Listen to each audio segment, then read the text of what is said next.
Okay, this lecture is some topics that we have not discussed, or possibly diving a little deeper into topics that we mentioned. And this is going to be material that we cover in week 15, and that's the best title I could give it because it's an assortment of topics basically that I think you need to know about that maybe we haven't covered or covered in enough detail yet. So the list of what we're going to talk about in this video is we're going to talk about multi-tenant forensics. We're going to talk about cloud artifacts, volatility, and resources that are ephemeral in nation. We'll talk about serverless functions. In AWS, it's called Lambda. We'll talk about doing forensics on that type of service. We'll talk about identity management and access forensics to services or virtual machines in the cloud. We'll talk about how there are legal issues in cloud forensics and jurisdiction issues that may not exist when you're using your physical equipment. And then we'll talk a little about cloud-specific logging. So like I said, we're going to go through each of these. The first is the multi-tenant forensics, and basically this can mean a couple of things. A multi-tenant could be that multiple customers are sharing services, or even within the same company, you might have multiple, what Microsoft calls enrollments. So at UK, we have an enrollment for normal stuff, and then we have an enrollment for grant healthcare type work. So we may have multiple enrollments. Now, the issues that causes is first, since these services are in the cloud, if we're talking like, for example, a virtual machine, we do not have physical access to that machine. Data commingling, that's basically what they call that you might have one physical server that has data from multiple customers because it is a multi-tenant environment. You may have limited visibility into the physical servers because that comes from things that are controlled by the cloud provider. Also, since you don't have physical contact, you might have chain of custody issues where you may not know exactly how the evidence was handled, and was it handled up to your company's policies and or expectations. So that's some of the issues with multi-tenant. The next thing was dealing with volatility. And what that means is basically when the machine is shut down and a reboot is shutting the machine down, bringing it back up, things are lost. RAM, for example, you're rarely able to capture that in a cloud environment.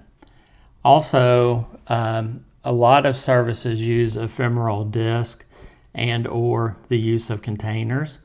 When the machine is shut down and or the container is stopped, those are not persistent.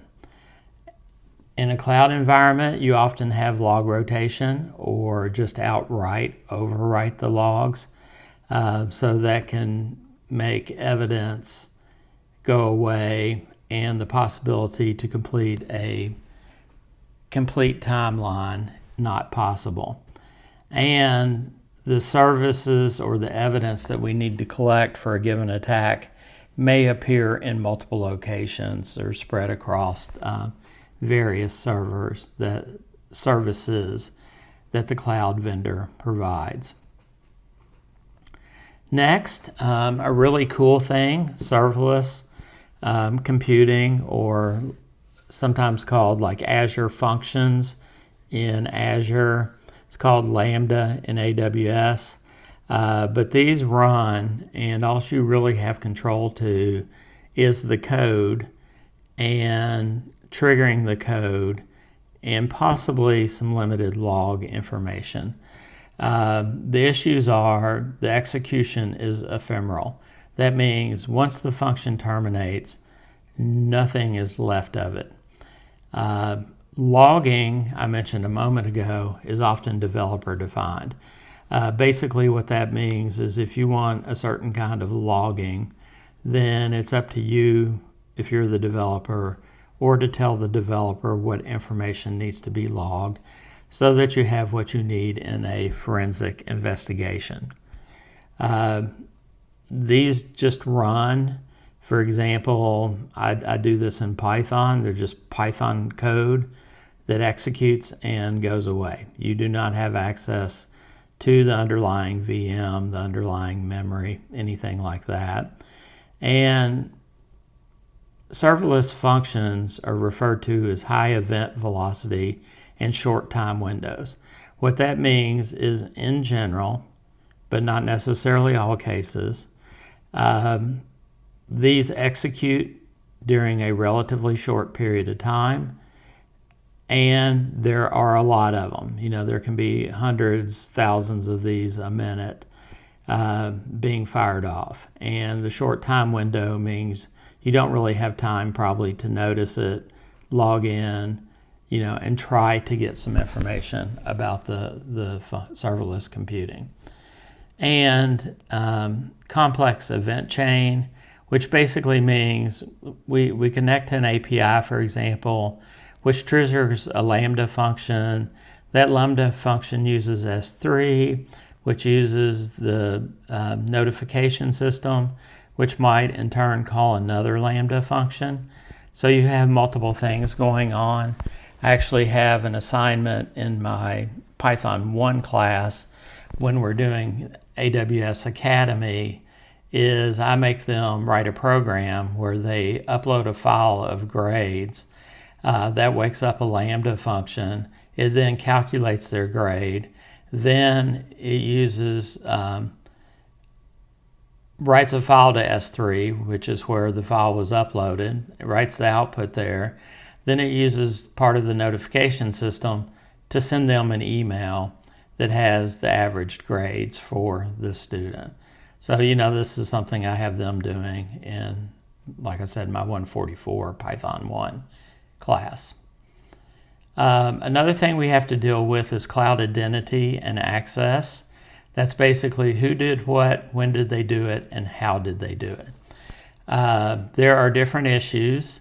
The underlying identity system you do not have direct access to. You just have access to, say, create an account, set a password, make this account have these privileges on these subscriptions or these resource groups, etc. Credentials and tokens that allow programs or people to access things are ephemeral in nature sometimes, which means they hang around for a while and then they disappear. Attribution problems is basically attributing an action to a certain person who did it. There are problems if the account is shared amongst multiple people, which is often a violation of people's computing policy, partially for this reason or partially for getting access to a resource they're not entitled to. We know what account did it, but we don't actually know who the real person is that did it. You can also assume different roles. Like, I'm a reader, but I assume the role of owner for a while. And then you also have service accounts, which are accounts that are tied to a particular function or service and are not tied to an individual person. And those are often used in automation. The other thing, the problems you have is you have federated identity. This would be something like In Common, a service that is provided on Internet 2, where either the I2 people and or the in-common people control this.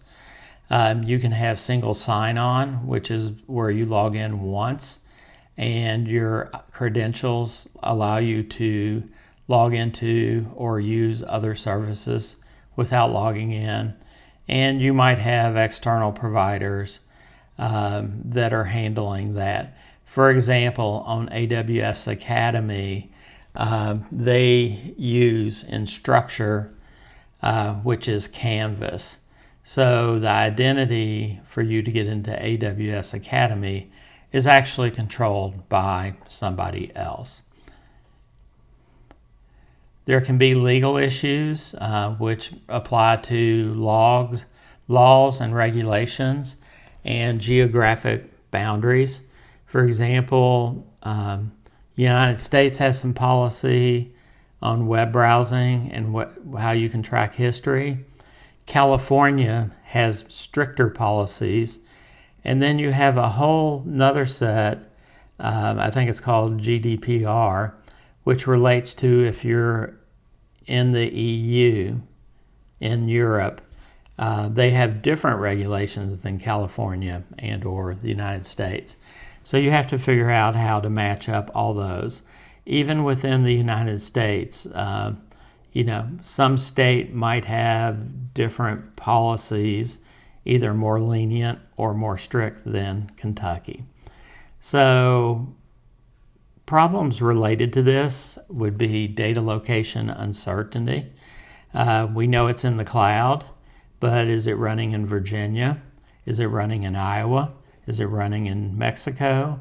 Is it running in U.S. Central, U.S. West? We may not be sure without doing some digging exactly where our data and our compute is. I've already mentioned conflicting laws between countries. So if Azure wants to provide compute in Mexico, there may be certain laws in Mexico that are different than the United States. What you have rights to access and under what conditions. For example, do you need a warrant to get it?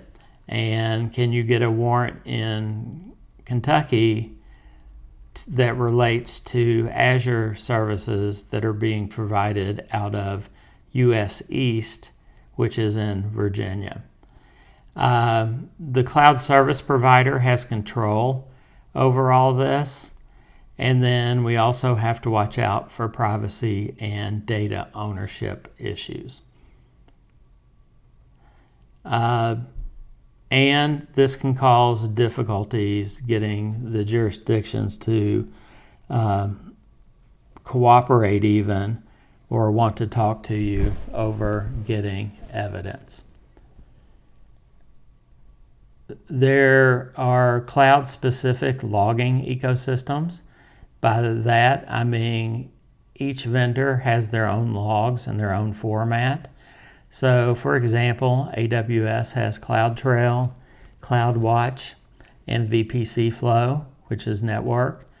Azure has something they call activity logs and network security group flow logs. That's what NSG stands for. And GCP, which is Google Cloud Platform, they have something they call cloud logging. So in addition to them having different information they collect and different formats, you have multiple sources that you have to go back and try to correlate the logs so that you can come up with a timeline. So that's the end of this lecture of some topics that are very important to cloud forensics that we had not covered yet to this point.